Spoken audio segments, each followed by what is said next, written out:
అది చదువు బాగా చదువు. అంటే ఇది చదువు బాగా అర్థం కాలేదు, ఇంకోసారి చెప్పండి. చదువు బాగా చదువు.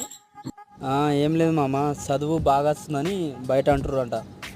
ఓకే ఓకే, వస్తే మంచిదే కదా మరి సైది గారు. కానీ సైతి గారు వెనుక పాప ఏడుస్తున్నట్టున్నది, ఒకసారి చూడండి. నాకు రాదని అంటారు కొందరు. కొందరు చదువు రాదని నీకు అంటారా? ఓకే ఓకే, అలా సమాధానం నువ్వు ఇవ్వు, కంపల్సరీ సమాధానం ఇచ్చేటట్టు నువ్వు చదువుకో, ఓకేనా? ఈ వీడియో మా మమ్మీ ఇట్లా ఎవరికైనా వేసింది అనుకో, తుక్కు తుక్కు దంచుతా. ఏమైంది సైతి గారు, ఈ వీడియో మీ అమ్మ ఎవరికన్నా చూపిస్తే మీ అమ్మని తుక్కు తుక్కు దంచుతావా? అమ్మ ఎవరికైనా చూపిస్తే మీ అమ్మని నడు, ఫస్ట్ నడు, స్కూల్కి నడు.